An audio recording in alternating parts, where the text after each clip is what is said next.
하나님 말씀 보겠습니다. 하나님 말씀은 로마서 8장 14절입니다. 하나님 말씀은 로마서 8장 14절입니다. 하나님 말씀은 로마서 8장 14절입니다. 무릇 하나님의 영으로 인도함을 받는 사람은 곧 하나님의 아들이라. 너희는 다시 무서워하는 종의 영을 받지 아니하고 양자의 영을 받았으므로 우리가 아빠 아버지라 부르짖느니라.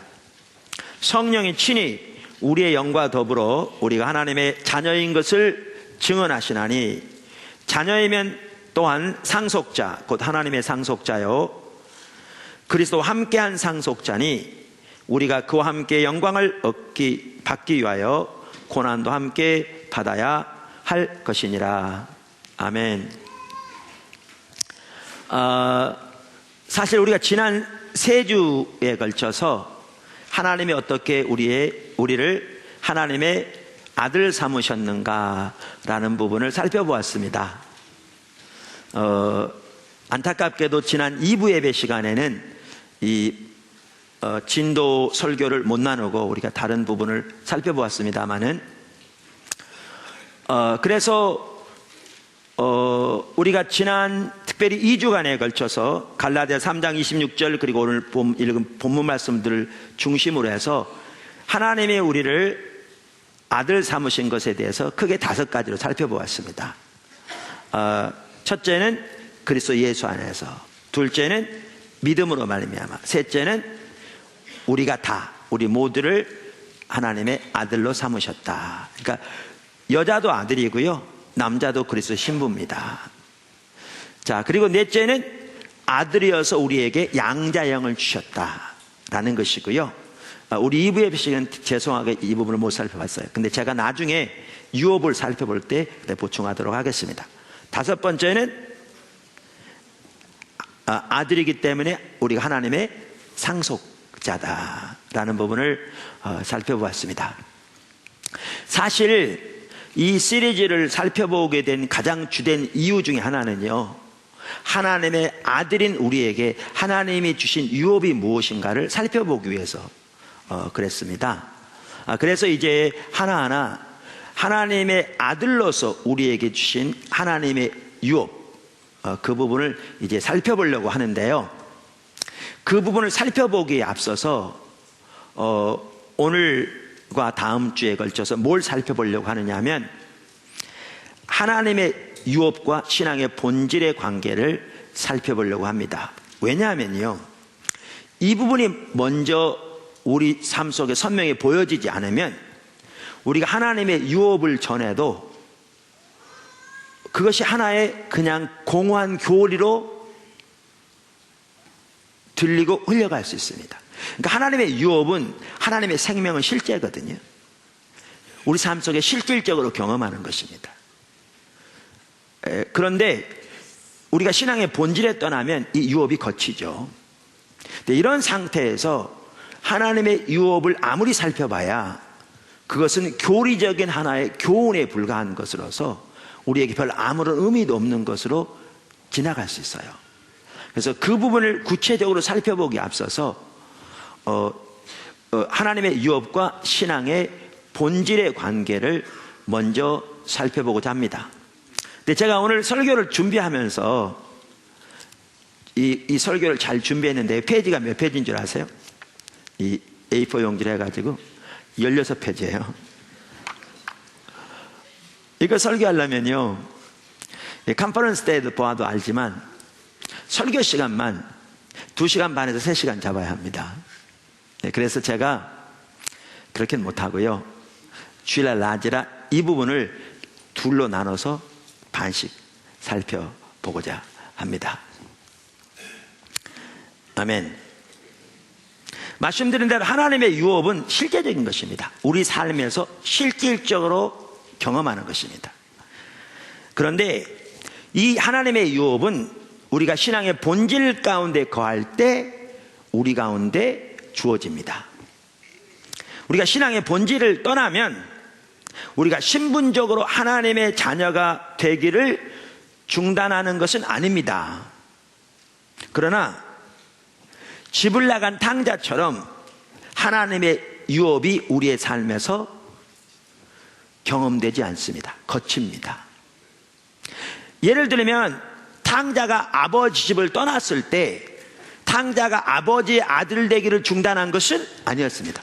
여전히 하나님의, 그러니까 아버지 아들이었습니다. 그리고 이 탕자를 향한 아버지의 사랑은 조금도 변치 않았습니다. 그러나 탕자가 아버지의 집을 떠나 있는 동안에는 이 아버지의 아들로서의 유업은 그의 삶 속에 함께하지 않았습니다. 그것은 그가 돌아왔어야 그 유업이 회복되었죠. 그러니까 이 부분을 우리가 분명히 이해해야 하나님의 아들로서 우리에게 주신 하나님의 유업을 우리가 올바로 이해할 수 있습니다. 첫째, 하나님의 유업은 우리가 신앙의 본질 가운데 거할 때 우리에게 주어집니다. 하나님의 유업은 우리가 신앙의 본질 가운데 거할 때 우리에게 주어집니다. 하나님의 생명이 그렇듯이, 하나님의 실제적인 역사인 생명이 그렇듯이 하나님의 유업도 마찬가지입니다. 왜냐하면 하나님의 유업도 결국 우리에게 주어지는 하나님의 생명의 하나니까요. 하나님의 실제적인 역사의 하나니까요.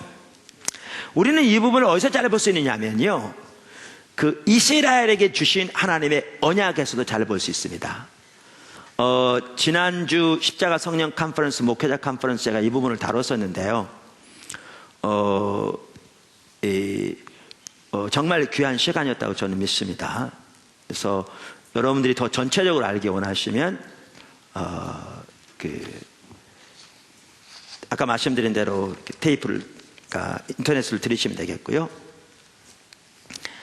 사무엘하 7장 1절부터 17절까지 나오는 하나님이 나단을 통해 다윗에게 주신 언약은 하나님이 다윗 왕조에게 주신, 더 나아가 이스라엘에게 주신 하나님의 언약의 근간이었습니다.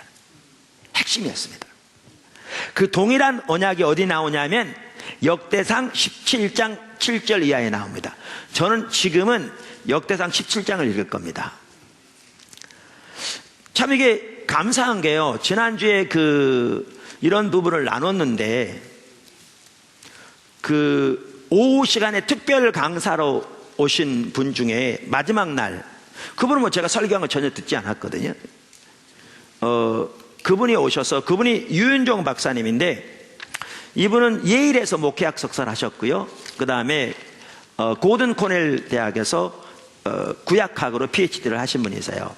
그리고 지금 평택대학교 구약신학 교수로서 재직하고 계세요. 근데 그분도 정확하게 이 사무엘하 7장 1절에서 17절에 나오는, 제가 지금 읽고자 하는 이 하나님이 나단을 통해 다윗에게 주신 언약에 대해서 이렇게 말하더라고요.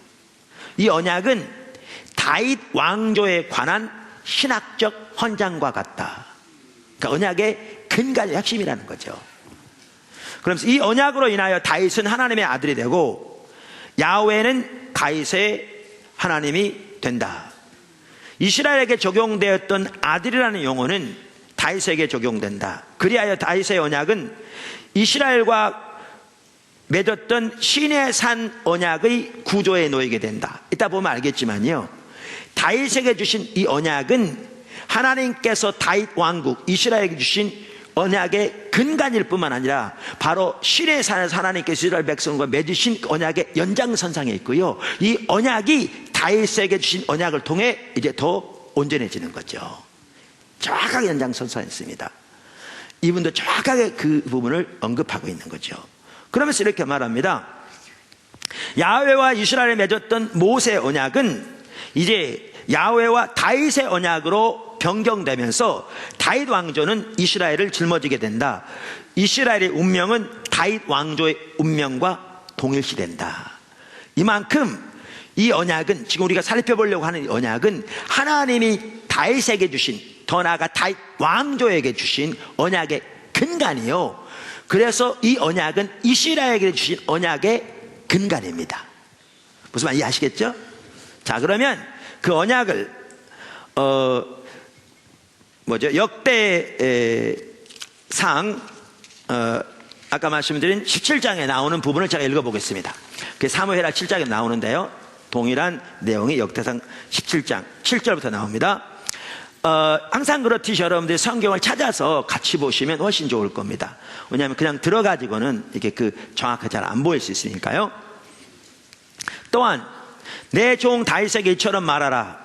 만군의 여호와께서 이처럼 말씀하시기를 내가 너를 목장 곧 양떼를 따라다니던 데에서 데려다가 내 백성 이스라엘의 주관자로 삼고 내가 어디로 가든지 내가 너와 함께 있어 내 모든 대적을 내 앞에서 멸하였은즉 세상에서 존귀한 자들의 이름 같은 이름을 내게 만들어주리라.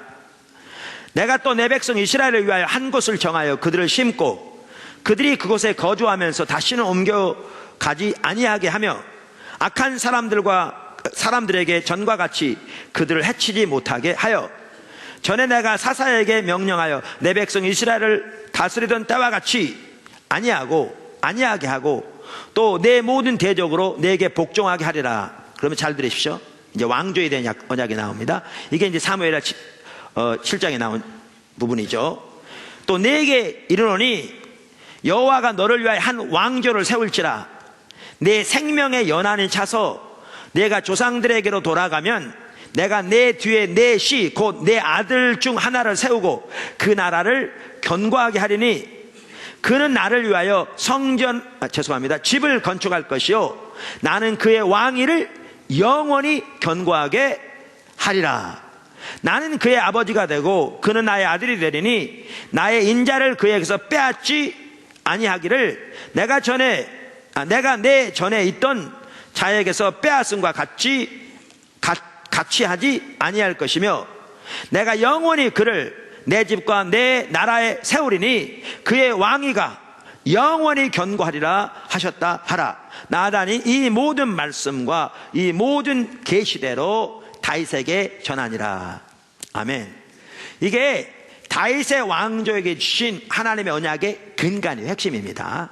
자, 그러면서 여러분 제가 시간이 좀 많지 않기 때문에 그냥 말씀만 드릴게요.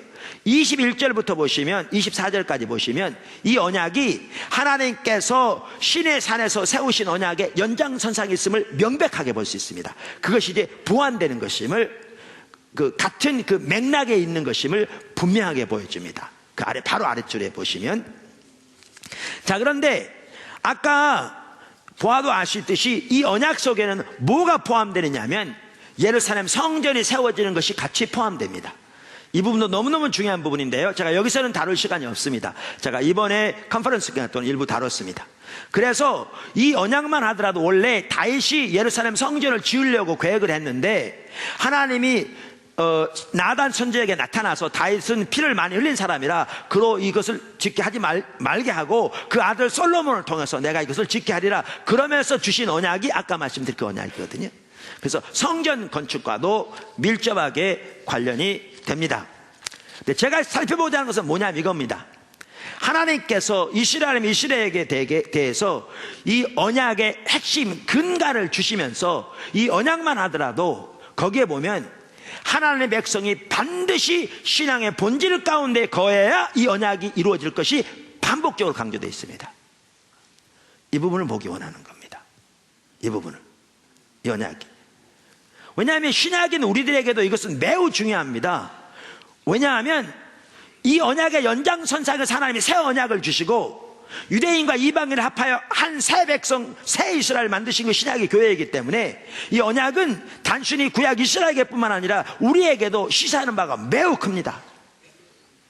그런데 이 핵심적인 언약을 말하면서 하나님이 반복적으로 하나님의 백성이 신앙의 본질 가운데 반드시 거해야 할 것을 말하고 있다 그 말이죠. 신앙의 본질이 뭐냐? 최근에 방문하신 분을 위해서 저는 성경에 보면 신앙의 본질을 이렇게 요약할 수 있다고 믿습니다. 신앙의 본질은 무엇보다 하나님과 친밀한 교제입니다. 그러니까 하나님은 그분을 알고 그분을 존재를 다해 사랑하는 하나님과 친밀한 교제입니다. 이게 핵심이죠.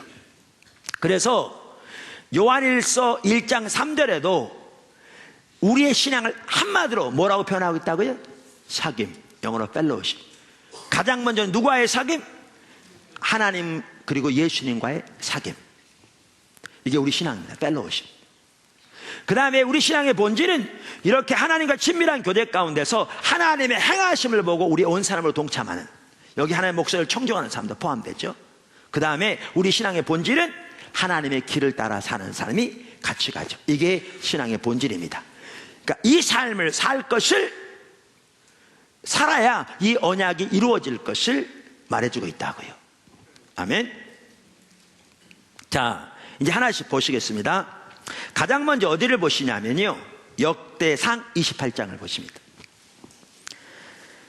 역대상 28장은 뭐냐 하면, 다윗 왕이 그의 그 왕조의, 그의 일단 그 왕으로서의 그 말기에, 오늘날로 말하면 모든 내각과 모든 군대의 그 뭡니까? 주요 지휘관들을 한 자리에 모아서 그들에게 하는 말과 같습니다. 그들이 하는 말과 같아요. 그러면서 보십시오. 28장 1절. 다윗이 이스라엘 모든 고관들, 곧 각 지파의 어른과 왕을 섬기는 반장들과 천부장들과 백부장들과 및 왕과 왕자의 모든 소유와 가축의 감독과 내시와 장사와 모든 용사를 예루살렘으로 소집하고, 이에 다윗 왕이 일어서서 이르되 나의 형제들, 나의 백성들아. 이걸 보면요, 참 다윗은 겸손했던 사람 같아요. 그러니까 하나님의 마음을 알았던 것 같아요. 여러분, 왕이, 그것도 가장 그 당시에 강력한 왕이라고 할 수 있는 이스라엘 역사상 그 왕이 부하들 앞에서 나의 형제들아 이렇게 말하고 있잖아요. 그러니까 정말 하나님의 마음을 가진 사람이었어. 나의 형제들, 나의 백성들아, 내 말을 들으라. 나는 여호와의 언약궤 곧 우리 하나님의 발판을 봉안할 성전을 건축할 마음이 있어서 건축할 재료를 준비하였으나, 하나님이 내게 이르시되 너는 전쟁을 많이 한 사람이라 피를 많이 흘렸으니 내 이름을 위하여 성전을 건축하지 못하리라 하셨느니라. 그러나 이스라엘 하나님 여호와께서 전에 나를 내 부친의 온 집에서 택하여 영원한 이스라엘 왕이 되게 하셨나니, 곧 하나님이 유다 지파를 택하사 머리를 삼으시고 유다의 가문에서 내 부친의 집을 택하시고 내 부친의 아들들 중에서 나를 기뻐하사 온 이스라엘의 왕을 삼으셨느니라. 여호와께서 내게 여러 아들을 주시고 그 모든 아들 중에서 내 아들 솔로몬을 택하사 여호와의 나라 왕 위에 앉혀 이스라엘을 다스리게 하려 하실세 내게 이르시기를, 자 보세요, 내 아들 솔로몬 그가 내 성전을 건축하고 내 여러 뜰을 만들리니 이는 내가 그를 택하여 내 아들로 삼고 나는 그의 아버지가 될 것임이니라. 그가 만일 나의 계명과 될 것임이니라. 여기에 보면 지금 여기에 뭐가 들어있습니까? 아까 읽은 그 언약이 여기 들어있습니다. 내용을 보시면 이게 사무엘하 7장에 나오는, 역대상 17장에 나오는 하나님께서 나단을 통해 다윗에게 주신 그 언약의 근간이 여기에 놓여있으면 지금 그걸 언급하고 있는 겁니다. 그 내용을 보시면 무슨 말 아시죠? 그러면서 바로 다음 절에 뭐라고 말하냐면 이렇게 말합니다.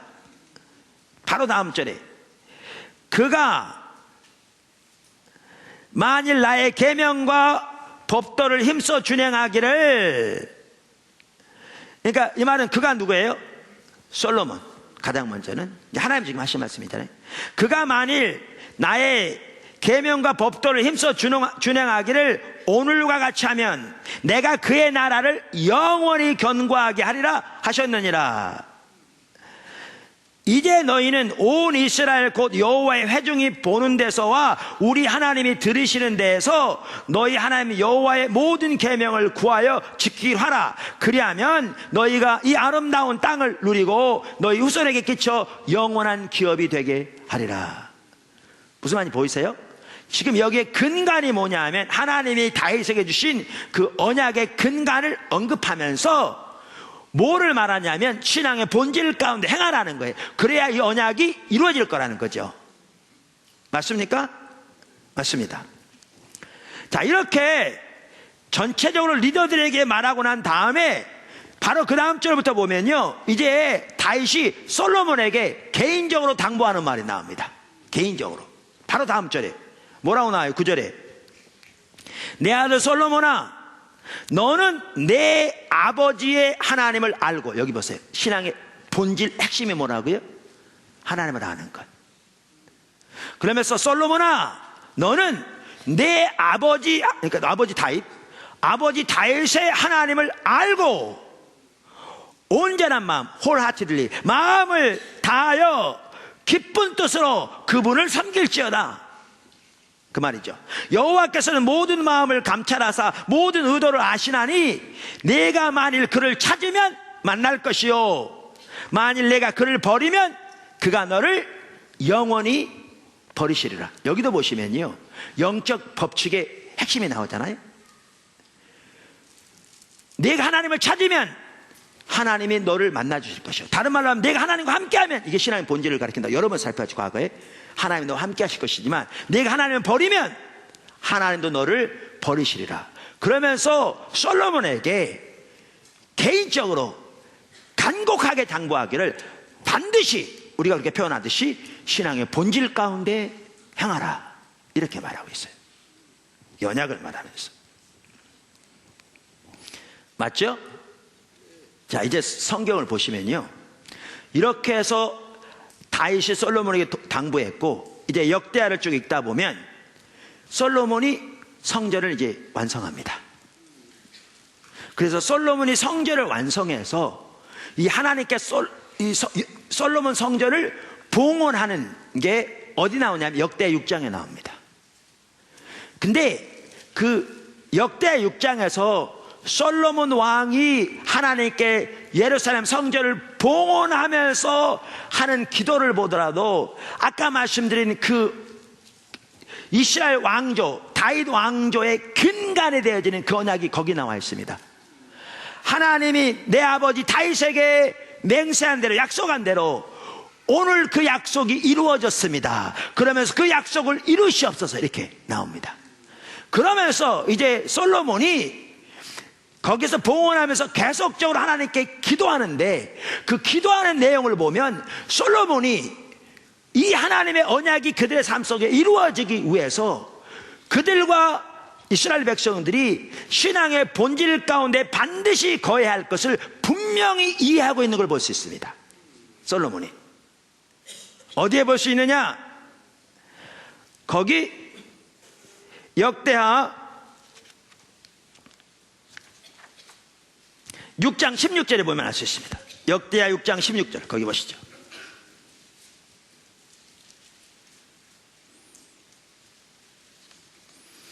그러면서 이게 말합니다. 이스라엘 하나님 여호와여, 주께서 주의 종 내 아버지 다윗에게 말씀하시기를, 내 자손이 그들의 행위를 삼가서 내가 내 앞에서 행한 것 같이 내 율법대로 행하기만 하면 내게로부터 나서 이스라엘 왕위에 앉을 사람이 내 앞에서 끊어지지 아니하리라 하셨사오니 이제 다윗을 위하여 허락하신 말씀을 지키시옵소서.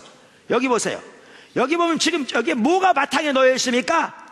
아까 우리가 읽었던 그 언약이 바탕에 놓여 있습니다. 보이십니까? 정확하게 그 언약을 말합니다. 그러면서 여기에 보면 솔로몬이 뭐라고 말합니까? 바로 신앙의 본질을 언급하고 있습니다. 제가 그렇게 표현하는 그 가운데 행할 때 하나님이 약속을 지키시옵소서, 이렇게 말함으로써 솔로몬도 이 하나님께서 다윗에게 주신, 다윗 왕조에게 주신 이 언약만 하더라도 이 언약이 근본적으로 하나님의 백성들 가운데 성취되기 위해서 신앙의 본질 가운데 행해야 할 것을 명백하게 이해하고 있는 걸 볼 수 있습니다. 그래 안 그래요? 명백하게 이해하고 있어요. 그뿐만이 아니에요. 역대하 7장에 보면요, 이러한 솔로몬의 기도에 대한 응답으로 하나님의 영광으로 임하십니다. 그 다음에 솔로몬이 이스라엘 백성들과 함께 이제 하나님께 성대한 제사를 드립니다. 그리고 솔로몬이 이스라엘 백성들 다 돌려보는 후에 밤에 하나님이 직접 솔로몬에게 나타나십니다. 성경에 보면 솔로몬 그 통치 초기에 하나님이 솔로몬에게 2번 나타나시거든요. 직접. 이때가 2번째 나타나셨을 때입니다. 근데 하나님이 직접 솔로몬에게 나타나셔서 말씀하신 내용을 보아도요, 정확하게 이게 포함되어 있습니다. 내용을 보아도. 자, 그래서 7장 12절부터 보십시오. 7장 12절부터. 역대하. 제가 15절부터 이렇게 그냥 읽겠습니다. 그 위에는 생략하고요. 이제 이곳에서 하는 기도에 내가 눈을 들고 귀를 기울이니, 그러니까 솔로몬이 6장에서 예루살렘 성전을 봉헌하면서 하나님께 기도한 내용이 그거였거든요. 하나님의 백성이 하나님을 떠나 하나님의 심판과 징계가 임할 때 하나님께서 이 성전을 향하여 기도하거든 하늘에서 들으시고 우리의 죄를 사하시고 우리를 회복시켜 주세요, 이런 거였거든요. 반복적으로. 그러면서 그에 대한 응답으로 15절에 이렇게 말씀하신 겁니다. 이제 이곳에서 하는 기도에 내가 눈을 들고 귀를 기울이리니, 이는 내가 이미 이 성전을 택하고 거룩하게 하여 내 이름을 여기에 영원히 있게 하였음이라. 내 눈과 내 마음이 항상 여기에 있으리라. 이게요, 다윗 왕조에게 주신 언약의 하나 핵심적인 부분입니다. 이 약속이 있습니다. 보이시죠? 근데 그 다음에 바로 그 다음 절 보세요. 안에 뭐라고 그러신지. 바로 그 다음 절 17절. 내가 만일 내 앞에서 행하기를 내 아버지 다윗이 행한 것과 같이 하여 내가 내게 명령한 모든 것을 행하여 내 율법 율례와 법규를 지키면, 내가 내 나라 왕위를 견고하게 하되 전에 내가 내 아버지 다윗과 언약하기를 이스라엘을 다스릴 자가 내게서 끊어지지 아니하리라 한 대로 하리라. 그러니까 신앙의 본질 가운데 거하면 이 언약에 약속된 대로 반드시 그 일을 이루리라, 그 말입니다. 맞습니까? 그러면서 그 다음 절. 그러나 만일 내가 돌아서서 내가 너희 앞에 둔 내 율례와 명령을 버리고 가서 다른 신들을 섬겨 그들을 경배하면 내가 너희에게 준 땅에서 그 뿌리를 뽑아내고 내 이름을 위하여 거룩하게 한 이 성전을 내 앞에서 버려 모든 민족 중에 속담거리와 이야기거리가 되게 하리니. 이 언약을 하나님이 지키실 텐데, 반면에 이들이 신앙의 본질에 떠나면, 하나님을 버리면 그 약속이 거두어질 뿐만 아니라 이 예루살렘 성전이라도 다 파멸하여 세상 사람들의 입에 오르내리는 속담거리가 되게 하겠다, 이렇게 표현하셨습니다. 맞습니까? 그러니까 여러분 여기 보시면요, 이 하나님께서 언약의 근간을 주시면서 여기에 같이 가는 게 뭐냐면 하나님의 백성이 신앙의 본질 가운데 거하는 것입니다. 하나님께서 다윗에게 이 언약을 주시면서 그것을 말씀하셨을 뿐만 아니라, 그래서 다윗은 그것을 분명히 알고 있었고요, 다윗이 그 모든 내각들과 군 수뇌부를 다 한자리에 모아놓고 그들에게 당부하고 명령하면서도 이것을 명령했고요, 솔로몬에게 개인적으로 당부하기를 신앙의 본질 가운데 거해야 하나님의 약속이 이루어질 것을 말씀했고요, 솔로몬도 그 예루살렘 성전을, 그러면서 성전 지으라고 명령하거든요. 거기 보시면.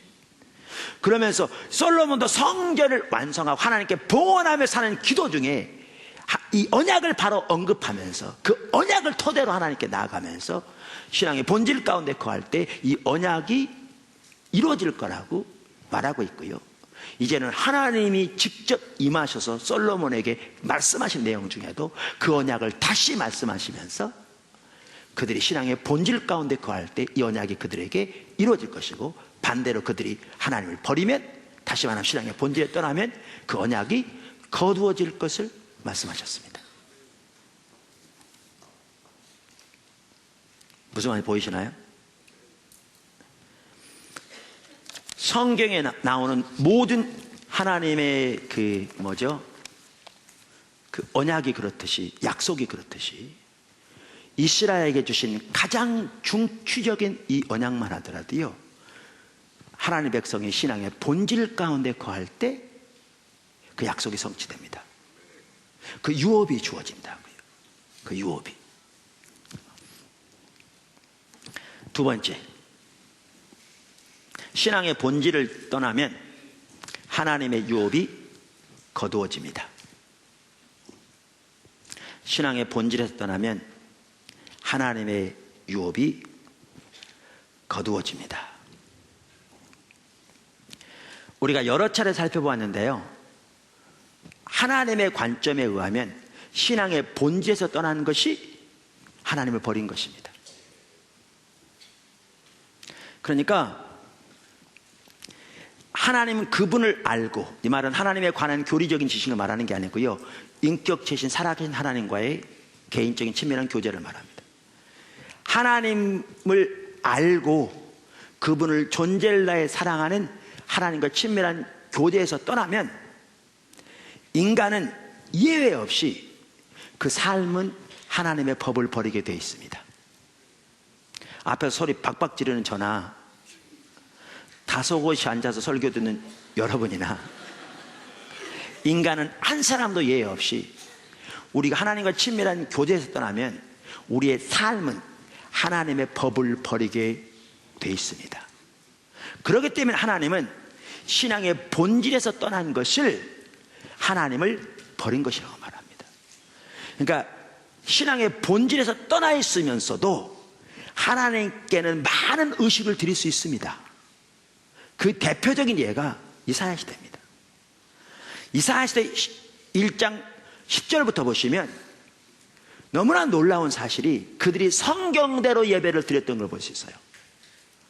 그러니까 율법에 규정된 대로 안식일을 지키고, 율법에 규정된 대로 월삭 예배를 드리고, 율법에 규정된 대로 모든 대회와 절기를 지킨, 그리고 하나님께 나올 때 빈손을 오지 아니하고 율법에 규정된 수송아지, 순염소, 어린 양 등 율법에 규정된 제물들을 드리되 흠이 없고 점이 없는 가장 살지고 좋은 초이스 오퍼링이라고 말한 것처럼 가장 좋은 제물들을 하나님께 드리되 무수히 드리고 저들이 많이 기도하고 많이 금식했던 걸 볼 수 있어요. 그들이요 성경대로 드렸어요.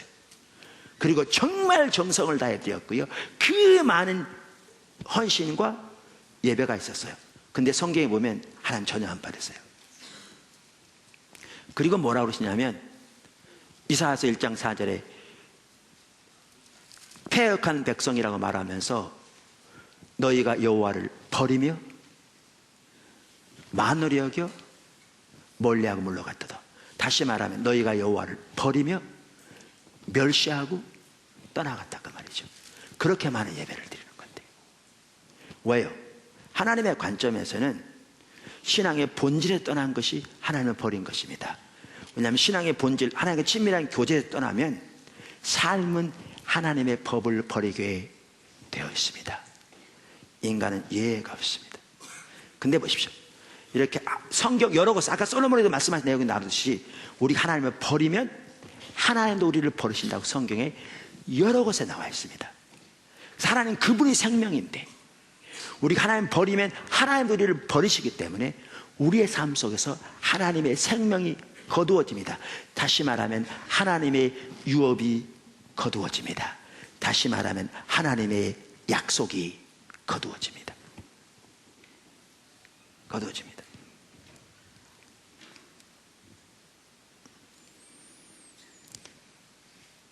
그러니까 아까 말씀드린 대로 어떤 사람은 그럴 수 있어요.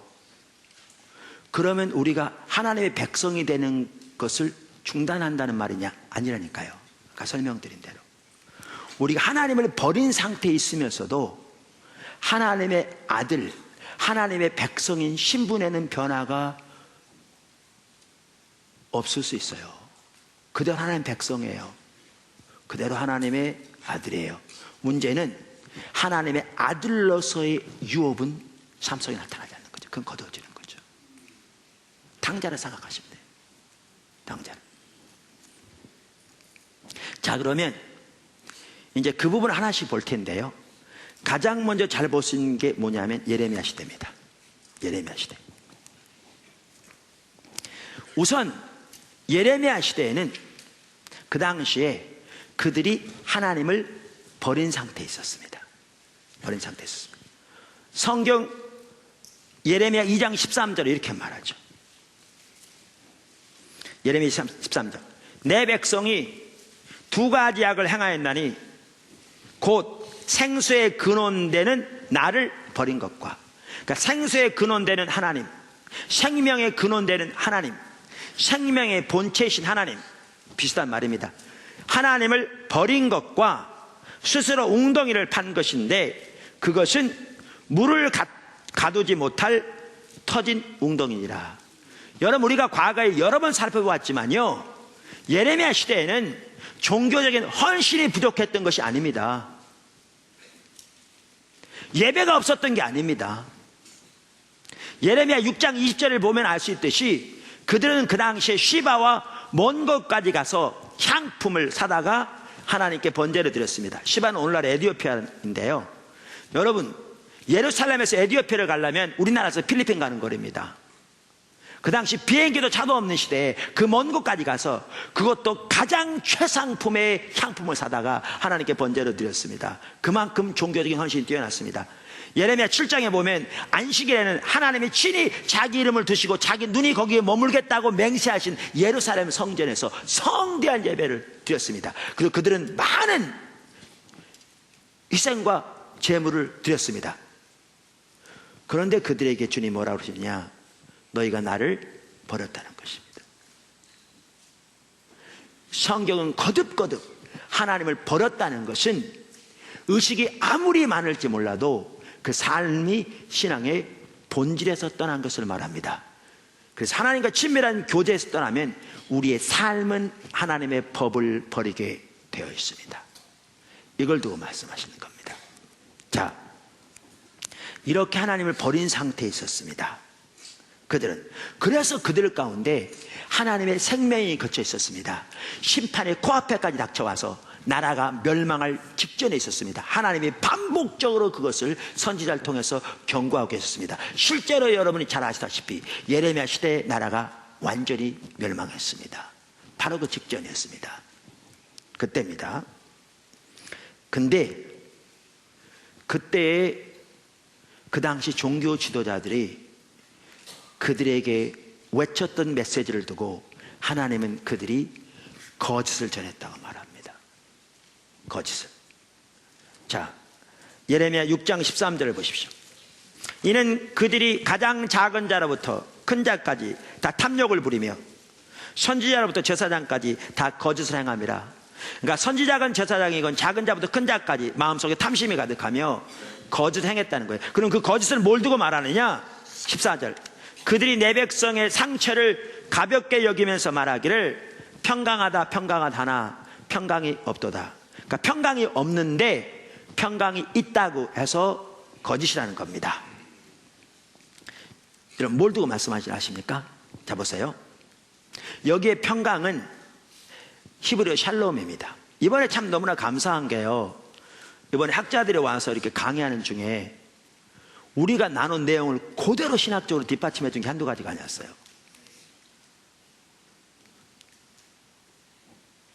그분들 우리 전혀 모르고 온 겁니다.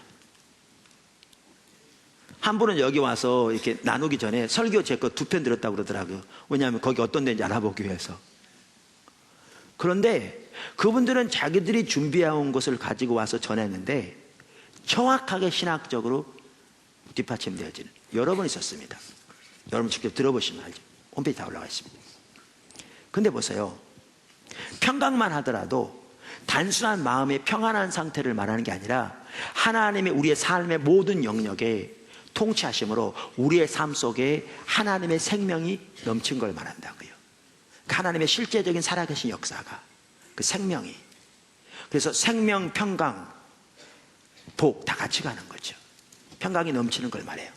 근데 그 당시에는 그들이 하나님을 버렸어요. 그러니까 하나님 생명이 거쳐있어요. 평강이 없어요. 나라가 망하기 직전이라니까요. 온갖 억압과 상처가 가득해요. 여러분, 하나님 백성이 하나님을 버리면 성경적인 용어를 말하면 상처가 가득하게 되어 있습니다. 그래서 이사야 시대 1장에 보면 머리부터 발끝까지 터진 상처뿐이라고 그랬어요. 그런 상태였습니다. 예레미야 시대에도 영적으로. 근데 보십시오. 그들에게 평강을 전한 겁니다. 여러분 이걸 보셔야 합니다. 아까 제가 뭐 읽었냐면 하나님이 다윗 왕족에게 주신 그 언약의 근간되는 약속을 읽었습니다. 이거는 그냥 하나의 단편적인 약속이 아니고 하나님이 다윗에게 주신, 더 나아가 다윗 왕족에게 주신 그 언약의 가장 근본적이요 핵심적인 언약입니다. 성경에 보면 명백하고요, 학자들도 정확하게 동의하고요. 근데 그 내용에 보면 다윗의 자손이 그 왕위를 영원히 다스리게 될 것이고, 하나님이 다윗의 가문과 다윗의 나라를 보존하실 것이고, 영원히 그곳에 영원히 평강을 주시겠다고 약속되어 있고요. 바로 그와 관련된 예루살렘 성전에 하나님이 자기 눈을 영원히 두시고 거기에 드리는 기도를 영원히 들으시겠다고 약속하시면 아까 읽었잖아요. 근데 그 시대에 그 왕조가 누구의 왕조냐? 다윗의 왕조였습니다. 다윗의 자손이 왕으로 다스리고 있었습니다. 그래서 그들은 그 언약을 붙들고, 그 가장 핵심적이고 근본적인 그 언약을 붙들고 그 언약의 기초에서 하나님이 나라를 지킬 겁니다, 하나님이 나라를 보호할 겁니다, 하나님이 이곳에 평강을 주실 겁니다, 이렇게 외쳤습니다. 근데 하나님은 예레미야를 통해서 뭐라고 그러냐? 이걸 거짓이라는 겁니다. 이걸 거짓이라는 거지. 그 거짓을 믿지 말라는 거지. 무익한 거짓말을 너희가 믿는다는 거지. 그러니까 여러분이 그 시대에 살았더라면 어떻겠냐고 말이에요. 그럼 왜 이게 거짓이냐고요. 그래서 제가 아까 살펴본 대로 하나님이 다윗에게만 하더라도 그 언약 근간에 해당하는 핵심적인 언약을 주시되, 반복적으로 강조되어 있던 게 뭐냐면 이 언약이 그들의 삶 속에 성취되기 위해서는 반드시 하나님의 백성들인 그들이 신앙의 본질 가운데 행해야 할 것을 말씀하셨다고요. 아까 하나님이 다윗에게 말씀하실 때도 말씀하셨고, 다윗도 그 부분을 명백하게 이해하고 있었고, 다윗이 온 리더들 앞에서 그것을 강조했고, 솔로몬에게 개인적으로 당부할 때도 그 말씀을 강조했고, 솔로몬도 그 사실을 알고 하나님께 기도할 때 그 내용을 정확하게 언급했고, 하나님이 직접 솔로몬에게 임하셔서 그 언약을 확인시켜 주시면서도 하나님이 그 부분을 말씀하셨고, 그러면서 하나님의 백성이 바로 신앙의 본질에 떠나면 약속이 거두어질 뿐만 아니라 예루살렘 성전이라도 폐허가 되게 하셔서 세상의 속담거리가 되게 할 거라고 말씀하셨다니까요. 근데 문제는 이거죠. 그 시대는 하나님을 버린 상태에 있었는데, 그 하나님을 버린 그들에게 이 약속만 붙들고 그들에게 평강과 축복과 하나님의 보호를 외친 거죠. 그러니까 이것이 거짓이라는 겁니다. 이게 거짓이라는 거죠. 그래서 여러분의 눈에 이게 보여져야 합니다. 이게 안 보이면 정말 여러분은 동일하게 눈이 멀어 있는 거죠. 그래서 보십시오. 예레미야 23장 16절에 이렇게 말하죠. 하나님이 하신 말씀입니다. 예레미야를 통해서. 여러분, 그 당시 사람들은 이 말을 못 알아들었어요. 조금 더 말씀드리겠지만요, 그들은 망하는 순간까지 못 알아들었습니다. 그런데 예레미야 말대로 나라가 망하고 보니까 예레미야가 참다운 선지자인 게 증명되어서 성경으로 받아들여진 거죠. 23장 16절 이렇게 말합니다. 만군의 여호와께서 이와 같이 말씀하시되 너희에게 예언하는 선지자들의 말을 듣지 말라. 그들은 너희에게 헛된 것을 가르치나니 그들이 말한 묵시는 자기 마음으로 말미암은 것이요 여호와의 입에서 나온 것이 아니니라. 항상 그들이 나를 멸시하는 자에게 이르기를. 보세요, 하나님을 버린 것과 멸시하는 것이 같은 뜻입니다. 그들이 하나님 버린 상태에 있었습니다. 하나님 관점에서 그들이 하나님을 멸시하는 자리에 있었습니다. 근데 그들에게 이르기를 평안하리라, 여호와의 말씀이니라 하며, 또 우리 신앙은 철저하게 하나님의 길을 따라 사는 사람이라고요. 근데 하나님 백성 하나님 떠나면 하나님의 법을 버리고 자기 방법, 세상의 방법, 자기 길, 세상의 길을 따라 산다고요. 근데 또 자기 마음에 완악한 대로 행하는 모든 사람에게 이르기를 재앙이 너희에게 임하지 아니하리라 하였느니라. 그러니까 거짓이라는 거죠. 근데 문제는 이겁니다. 이게 두려운 거예요. 여러분, 그 당시 선지자, 제사장, 율법사, 서기관 할 것 없이 총체적으로 리더들이 자기들이 하나님을 버렸다는 사실도 몰랐습니다. 몰랐습니다. 왜요? 그들은 여전히 예루살렘 성전에서 그 엄청난 성대한 예배를 드리고 있었고, 그들은 여전히 시바에까지 가서 특상품의 향품을 사서 하나님께 제사를 드리고 있었고, 그들은 여전히 많이 기도하고 있었기 때문에 그들은 자기들이 하나님을 버렸다는 사실조차 모르고 있었습니다. 이게 무서운 겁니다. 이게. 그러니까 하나님께서 예레미야를 통해서 이 백성이 두 가지 악을 범했는데 너희가 생수의 근원인 나를 버렸다 이렇게 말씀하셨을 때 그들은 그 말이 무슨 말인지를 못 알아들었습니다.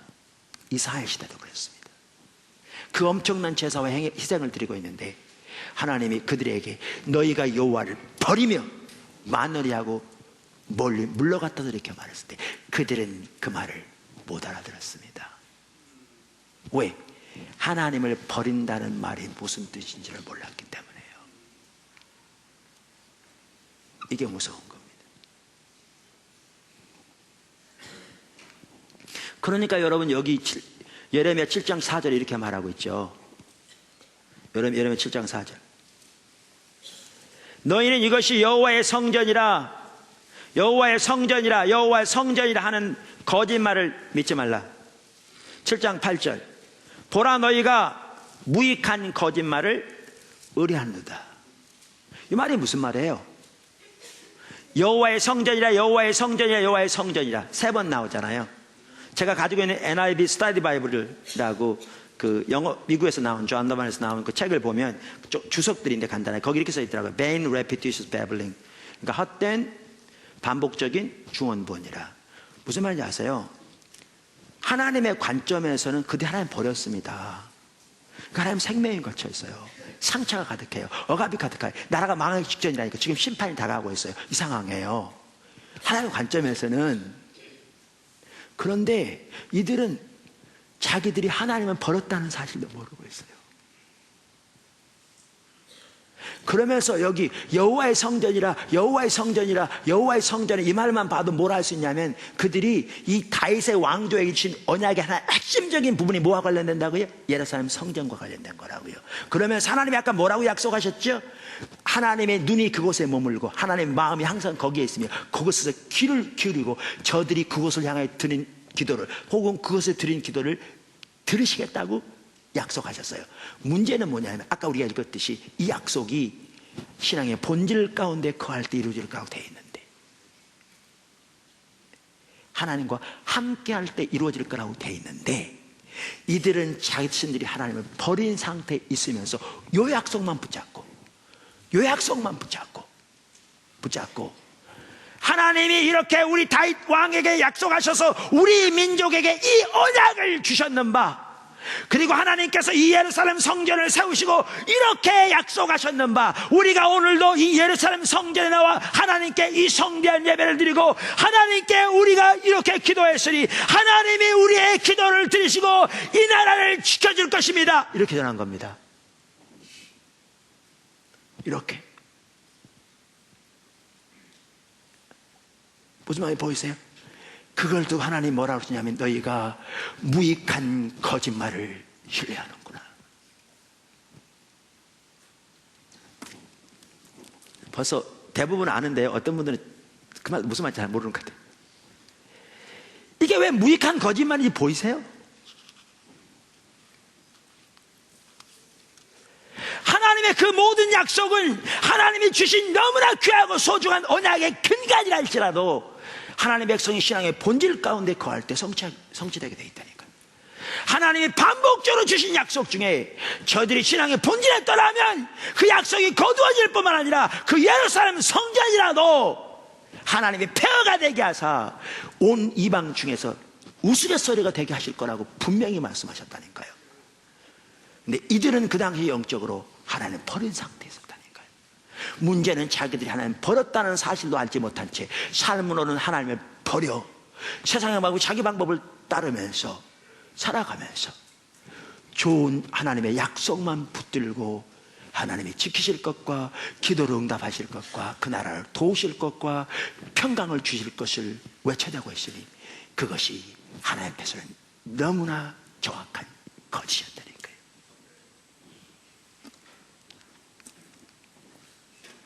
그게 거짓이었어요. 그리고 그것은 아무런 효력이 없는 거짓이요, 무익한 거짓말을 의뢰하는도다. 왜냐하면 그들이, 선지자들이, 제사장들이 그렇게 외쳤는데요, 그들의 외침이 그 나라를 구원하지 못했어요. 캄버스 설교를 들으세요. 거기 자세히 나와 있어요. 여기도 보면 뭘 할 수가 있는가 하면 분명한 한 가지는, 우리가 신앙의 본질에 떠나면 그것이 하나님을 버린 것인데, 하나님 버리면 하나님의 약속이, 하나님의 생명이, 하나님의 유업이 거두어지는 걸 볼 수 있어요. 성경 전체적으로 그런데 이스라엘 백성의 근간을 이루는 약속만 보더라도 그렇다고 말해요. 그걸 볼 수 있어요. 여러분, 엘리 시대도 보세요. 엘리 시대. 우리가 몇 차례 봤기 때문에 쉽게 할 수 있을 거예요. 사무엘상 2장 13절, 엘리 아들들은 행실이 나빠 뭐 하더라? 여호와를 알지 못하더라. 이 말은 신앙의 본질에 떠났다는 거예요. 하나님을 아는 지식에 떠났다는 거예요. 하나님을 아는 지식에 떠나니까 보세요, 거기서 떠나면 삶은 하나님의 법을 버리게 돼 있다니까요. 인간은 예외가 없다니까요. 그러니까 제사장들이 보세요, 제사장들이 하나님께 드리는 제물을 자기들이 종들을 시켜다가 제물을 빼앗아가지고 자기들이 원하는 대로 볶아먹고 쥐져먹고 구워먹고 했잖아요. 그러니까 하나님께 드리는 예배를 짓밟을 뿐만 아니라 거기에 나와 있는, 거기서 일하는 여자 차들과 온갖 음란한 일도 행했잖아요. 여러분, 오늘날의 교회 안에 음란이 참 많은 것 같아요. 예수님 30년, 40년, 50년 믿은 집사, 장로, 때로는 목사들도 음란한 일이 많고요, 바람 피운 일 적지 않고요. 제가 과거에 어디 집회 갔는데 한 분이 기도해달라고 그러더라고요. 기도하는데 근데 마음속에 누구를 용서하지 않고 미워하는 마음이 가득 차 있는 게 보여졌어요. 그래서 제가 기도하다가 중단하고, 누구를 미워하시나요? 용서하셔야 될 것 같은데. 그랬더니 그분이 얘기를 꺼내더라고요. 그분이 교회 권사님이에요. 남편이 장로님인데 남편이 바람을 피운 거예요. 근데 바람을 피우면서도 교회에서 순서가 되면 대표기도를 버젓이 하는 거죠. 그것을 보는 아내가 마음속에 증오와 분노가 생긴 거죠. 그러면서 나한테 올 당시는 이제 그 관계는 청산했는데 그런 일이 길게 있다 보니까 지금도 그 분노를 이기지 못하고 있는 거죠. 용서가 안 되는. 그래서 제가 용서하는 게 이제 관건이라고 쭉 인도했는데, 여러분, 아무리 예수를 믿어도 신앙의 본질에 떠나면 삶은 하나님의 법을 버리게 돼 있습니다. 인간은 예외가 없습니다. 단 한 사람도 예외가 없습니다. 엘리 시대가 그랬습니다. 근데 문제는 뭐냐면 그들은 자신들이 하나님을 버렸다는 사실도 몰랐습니다. 왜? 여전히 의식하고 있었으니까. 안식일이면 나름대로 제사를 드리고, 여전히 그 당시 전통적인 그 전통을 따라 소위 말하면 신앙생활을 하고 있었으니까, 의식하고 있었으니까. 근데 하나님의 관점에서는 이들이 하나님 버렸습니다. 그래서 하나님께서 엘리에게 다가오는 심판을 말씀하시면서 사무엘상 2장 30절에 구체적으로 그가 하나님을 버렸다고 말씀하셨습니다. 하나님 멸시했다고. 똑같은 말입니다. 자, 그런 상태에서 여러분 잘 아시는 대로 사무엘상 4장에 보면 어떤 일이 있었습니까?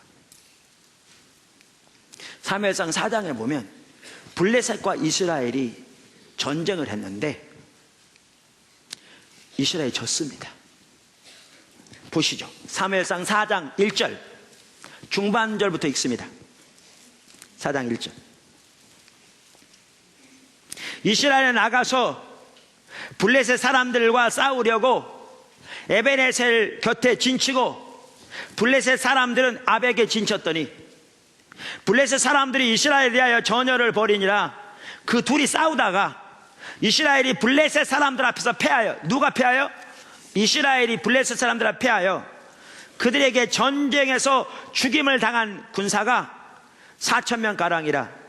백성이 진영으로 돌아오매 이스라엘 장로들이 이르되 여호와께서 어찌하여 우리에게 오늘 블레셋 사람들 앞에서 패하게 하셨는고?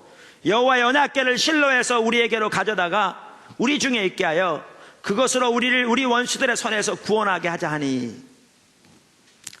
여러분, 이 말에 실감이 덜 나시죠?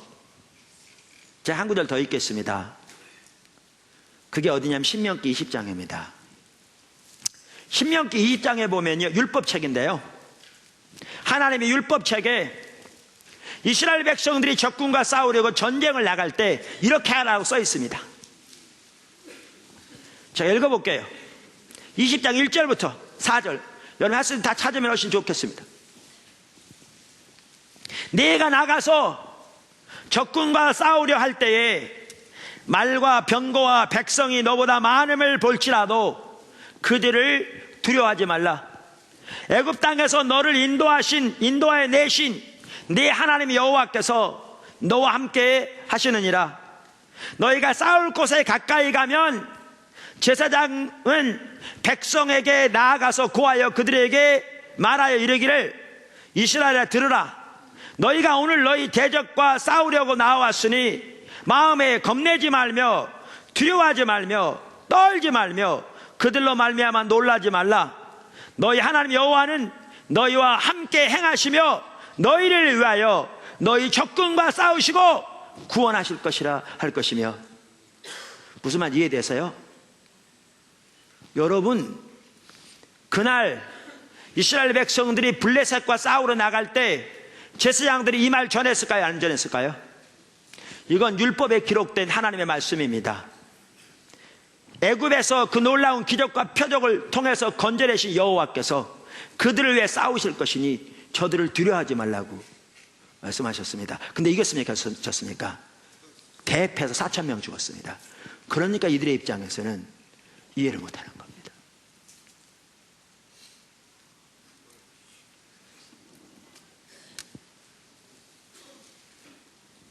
이해를 못하는 거죠. 무서운 게 뭔지 아세요? 이 장로들은 아까도 말씀드린 대로 자기들이 하나님을 버렸다는 사실조차 모르고 있습니다. 왜? 그 말의 의미가 뭔지를 모르니까요. 여전히 종교적인 의식하고 있으니까요. 하나님 편에서 너무나 당연한 일입니다. 저들이 하나님 버렸습니다. 하나님 저들을 버린 거죠. 하나님 그분이 이신데, 그러니까 이들이 지는 것은 너무나 당연했습니다. 근데 이들은 영적인 눈이 철저히 가려지니까 자기들이 하나님을 버렸다는 사실도 알지 못하니까 왜 졌는지를 모르고 있는 거죠. 더 무서운 사실은 저들이 왜 졌는지를 모르니까 해결책이 뭔지를 모르는 겁니다. 하나님 앞에서 그들이 살 길은, 신앙의 본질은 하나님을 알고 존재를 다해 그분을 사랑하는 그리로 돌아가는 것이었습니다. 다음 주에 언급되는데, 그래서 호세아서 6장에 보면 우리가 여호와께로 돌아가자 그러면서 그 똑같은 말을 다른 뜻으로 우리가 여호와를 알자, 하나님을 알고 그분을 존재를 다해 사랑하는 그리로 돌아가는 게 그들의 살 길이었는데, 그들은 자기들이 하나님을 버렸다는 사실도 알지 못하기 때문에 낸 해결책이 뭐였느냐? 언약궤 가지고 나가면 이길 줄 알았습니다. 아무런 쓸모없는 거짓, 종교적 의식을 제한 거죠. 율법주의. 조금도 도움이 되지 않는. 그러니까 엘리도 얼마나 영적인 눈이 어두웠으면 그거 내주잖아요. 그가 종교심이 뛰어나서 언약궤 잘못될까봐 안절부절하고 있다가 자기 두 아들 죽었다는 소식 들었을 때보다 언약궤 빼앗겼다는 소식 들었을 때 더 큰 충격을 받아서 뒤로 넘어져 목이 부러져 죽을 만큼 종교심은 뛰어났을지 몰라도 영적인 눈은 철저히 어두워져서 하나님 백성의 영적으로 어떤 상태에 있는지, 저들이 하나님 버렸는지, 그리고 그렇기 때문에 그들에게 살 길은 무엇인지 전혀 알지 못했습니다. 장로들과 똑같았습니다. 그래서 언약궤만 메고 나가면 이길 줄 알았는데, 거기에서 그러니까 백성들 진영에서 환상이, 그러니까 뭐죠? 함성이 일어났을지 모르지만 그들은 언약궤 빼앗기고 3만 명 이상 죽고, 대패해서 엘리 두 아들 죽고, 엘리 죽고, 며느리가 그걸 듣고 낙태하고, 엘리 집안에 근본적인 심판이 임하게 된 겁니다. 이스라엘의 하나님의 심판이 근본적인 임하게 된 거죠. 무서운 겁니다. 뭐요? 하나님의 백성이 신앙의 본질을 떠나니까 그게 하나님 버린 건데 생명이 거쳐집니다. 유업이 거두어진다고요. 약속이 거두어진다니까요. 그러니까 사무엘상 2장 3절에 있잖아요. 내가 전에 너에게 말하기를 너와 내 조상의 집이 내 앞에 영영히 향하리라 하였으나 이제는 그렇지 아니하리니. 왜요? 약속이 거두어지는 거예요.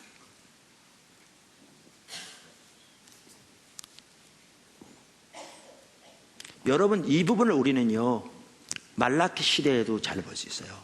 말라기 시대. 여러분, 말라기서 1장 1절 1장을 보면 말라기서가 이렇게 시작됩니다. 이렇게 한번 찾아보시죠. 말라기서 1장 1절. 여호와께서 말라기를 통하여 이스라엘에게 말씀하신 경고라. 그래서 곧바로 뭐에 대해서 말하는, 이렇게 말합니다. 여호와께서 이르시되 내가 너희를 사랑하였노라 하나 너희는 이르기를 주께서 어떻게 우리를 사랑하셨나이까 하는도다. 나 여호와가 말하노라 에서는 야곱의 형이 아니냐. 그러나 내가 야곱을 사랑하였고 그를 택하였단 말이죠. 여러분, 이 구절에서 하나님의 아픈 마음을 느끼십니까? 뭔 소리냐고요? 이스라엘 향한 하나님의 아픈 마음을 느끼십니까? 그들을 진정으로 사랑하시는 하나님의 아픈 마음을 느끼십니까? 제가 이 구절을 가지고 설교 여러 번 했어요. 근데 이전에는 제가 하나님의 그 아픈 마음을 잘 몰랐어요. 개인적인 체험에 불과할지 모르지만 제가 이 설교를 준비하면서 이스라엘 정말로 사랑하시는 하나님의 아픈 마음이 부분적으로라도 느껴지는 것 같더라고요. 무슨 말이냐면요, 여러분, 하나님이 첫마디로 하는 말씀이 내가 너희를 사랑한다 그러시는데 그들이 하는 대답이 뭐예요? 주님 어떻게 사랑하셨나요? 그러니까 그들은 하나님이 자기들을 사랑한다고 생각해요, 안 해요? 안 한다고 생각하는 거예요. 자, 그러면 왜 그들이 하나님이 자기들을 사랑 안 한다고 생각했을까요? 예를 들면 그들이 기도하면 기도가 팍팍 응답되죠. 그들의 필요를 하나님이 놀라우게 팍팍 채우시고, 그들의 어려운 문제가 있을 때 하나님 앞에 나가서 구하면 하나님이 그 문제를 팍팍 해결해 주시면 하나님이 그들을 사랑한다고 생각했을까요? 안 했을까요? 당연히 했겠죠. 근데 그게 안 되니까 하나님 안 사랑한다고 생각한 거죠. 안 사랑한다고 생각한 거죠. 문제는 이겁니다. 문제는 그들이 하나님을 버렸습니다. 그러니까 신앙의 본질에 떠난 게 하나님 버린 거라니까요. 그들이 하나님을 버렸습니다. 그런데 심각한 문제는 그들은 자기들이 하나님을 버렸다는 사실도 모르고 있었죠. 어디 나오느냐? 말라기 1장 6절이요. 1장 6절. 내 이름을 멸시하는 제사장들아. 우리가 살펴봤죠? 하나님을 버린다는 말과 똑같은 말이 무슨 말이라고요? 하나님을 멸시한다는 말, 같은 말이라고요. 내 이름을 멸시하는 제사장들아. 그러니까 제사장들로부터 하나님을 버렸어요.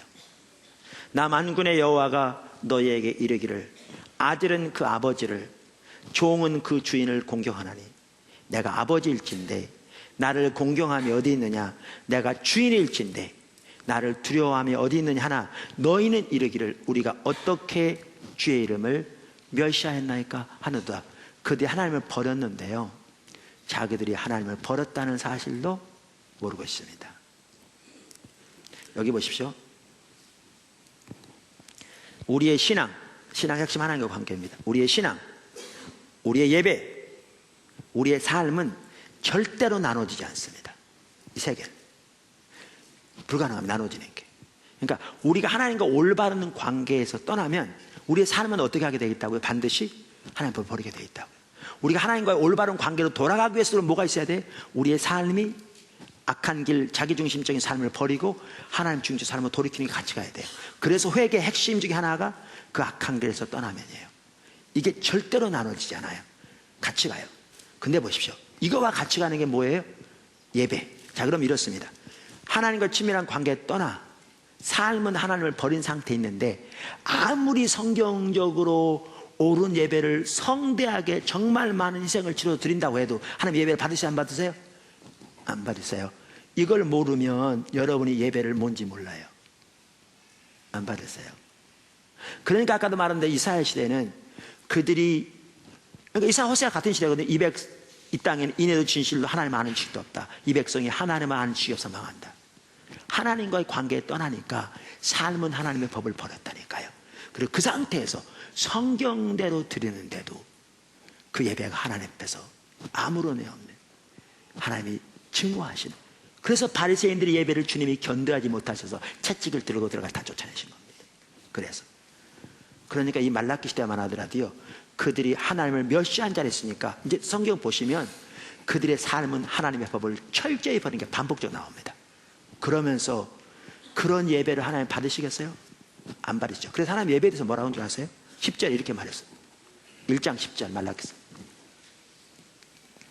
만군의 여호와가 이르노라, 너희가 내 제단 위에 헛되이 불사르지 못하게 하기 위하여 너희 중에 성전문을 닫을 자가 있었으면 좋겠도다. 내가 너희를 기뻐하지 아니하며 너희가 손으로 드리는 것을 받지도 아니하리라. 여러분 이거 보실래요? 하나님이 그 예배를 얼마나 싫어하셨으면 뭐라고 말씀하시냐면, 누가 제발 그 성전문을 좀 닫아버려서 나에게 더 이상 헛된 예배를 드리지 못하게 만들었으면 좋겠다, 그렇게 탄식하고 계세요. 기억하시기는 그 당시 사람들은 그 사실을 몰랐다는 사실이에요. 눈이 가려지니까.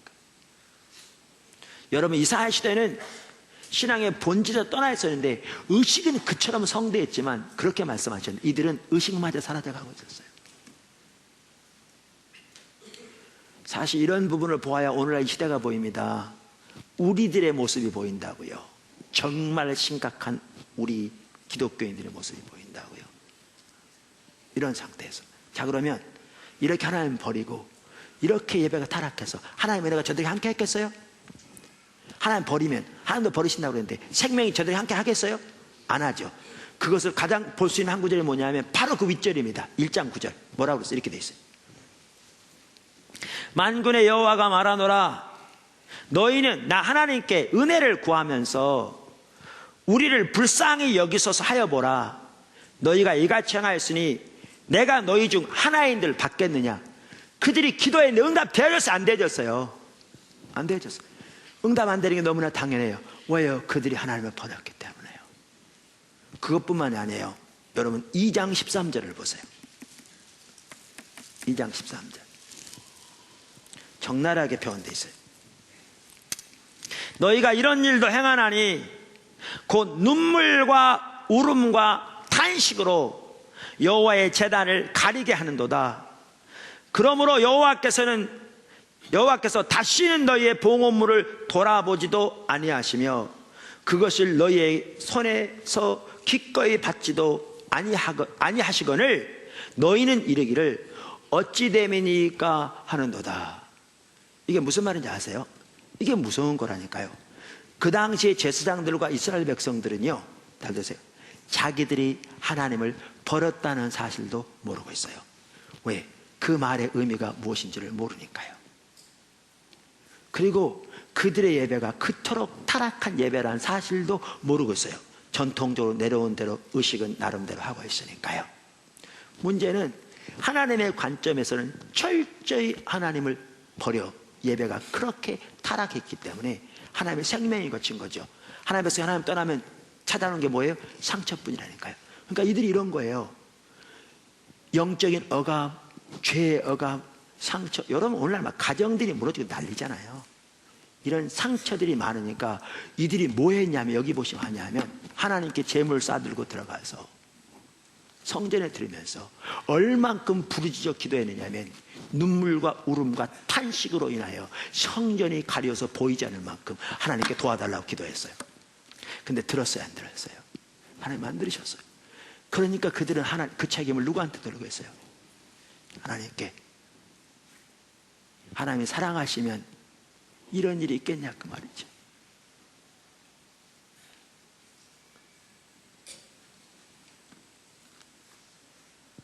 근데 주님의 아픈 마음이라는 게 무슨 말인지 아세요? 하나님은 신명기 30장에서 내가 너희 앞에 생명과 복을 한쪽에 사망과 화를 다른 쪽에 두었다고 하시면서 너희와 너희 자손이 살기 위해 생명을 택하라. 예레미야서에서도 너희를 향한 나의 생각은 내가 하나니 재앙이 아니요 평강이라. 그러면서 이 생명을 택하는 길을 뭐라고 말씀하셨냐면 신앙의 본질을 말씀하신 거죠. 잘 들으세요. 하나님이 그들에게 그렇게 생명을 원하시는데, 그런데 그들이 하나님을 버린 거로 하나님의 생명이 거쳐 있는데, 저들은 자기들이 하나님을 버렸다는 사실도 모른 채 하나님을 등지고 있으면서 의식 몇 가지 하는데 하나님은 안 도와준다고 하나님께 원망하고 있는 거죠. 그래서 지금도 저들이 하나님께 돌아오라고 주님은 말씀하고 계신데, 문제는 뭐냐면 하나님이 아무리 그들에게 그렇게 부르짖어도 그들은 그 말이 무슨 말인지를 모르고 있는 거죠. 말라기 3장 7절, 만군의 여호와가 이르노라 너희 조상의 날로부터 너희가 나의 규례를 떠나 지키지 아니하였도다. 그런즉 내게로 돌아오라. 그리하면 내가 너희에게로 돌아가리라 하였더니 너희가 이르기를 우리가 어떻게 하여야 돌아가리까 하는도다.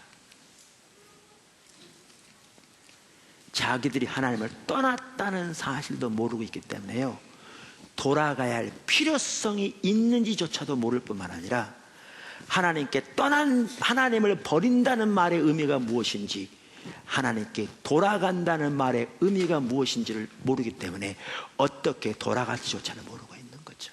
그러니까 하나님은 저들을 정말 사랑하셔서 내가 너희를 택했어. 내가 야곱의 자손 너희를 택해 내 자손으로 내 백성 삼은 거야. 내가 너에게 언약을 주었어.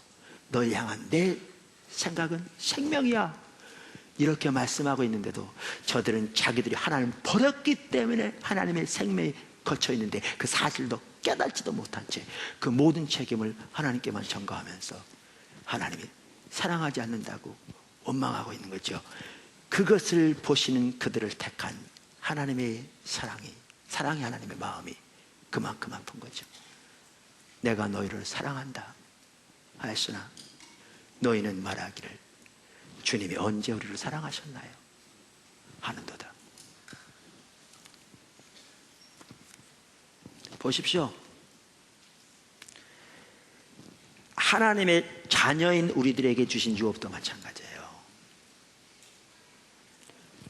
유업이 너무너무 놀랍습니다. 이제 하나하나 살펴봅니다. 그리고 그 유업은 실제입니다. 우리의 삶에서 실제적으로 경험하는 것입니다. 문제는 하나님의 백성이 신앙의 본질에 떠나면, 다른 말로 하면 하나님을 버리면 하나님의 아들로서의 신분은 그대로 남아있을지 몰라도 하나님의 생명이 거두어집니다. 왜? 그들이 하나님을 버렸기 때문에. 생명의 근원이신 하나님이 그들을 버리는 거죠. 이 말은 그들이 아들에서 죄한다는 게 아닙니다. 아까 말씀드린 탕자를 생각하시면 됩니다. 그들에게 하나님의 생명과 유업이 거두어집니다. 근데 이렇게 하나님을 버렸기 때문에 하나님의 생명이 거두어져 있는데, 하나님의 백성들이 자기들이 하나님 버렸다는 사실도 인식하지 못한 채 하나님의 생명과 유업이 자기 삶 속에 거친 것을 당연한 것으로 여긴 채 나름대로 그 문제 해결하려고 하나님께 이렇게 저렇게 기도해 보지만 해결되지 않은 온갖 원망을 하나님께 드리면서 설교 시간에 하나님의 아들의 유업을 나눠봐야 다 당연한 하나의 성경적인 교리로만 받아들인 채 그것이 아무런 의미도 없이 한쪽 귀로 들어가 한쪽 귀로 나가고 말게 되는 것이지요.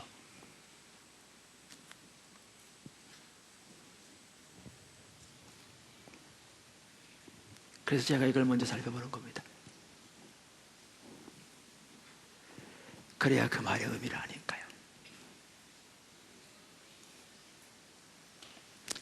여러분, 이런 관점에서 보면요, 오늘날의 우리들은 너무나 정확하게 하나님을 떠난 시대의 이스라엘 백성들과 정확하게 똑같은 상태에 있습니다.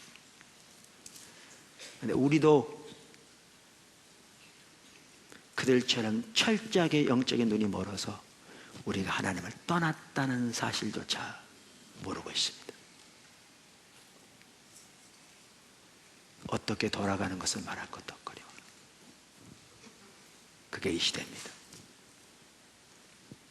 하나님께서 우리에게 긍휼을 주셔서 하나님께로 온전히 돌이킬 수 있도록 도와주시고, 하나님의 유업이, 하나님의 아들로서의 유업이 정말 놀라운 유업인데 우리에게 회복되어지기를 주님으로 축원합니다. 아멘. 기도하겠습니다.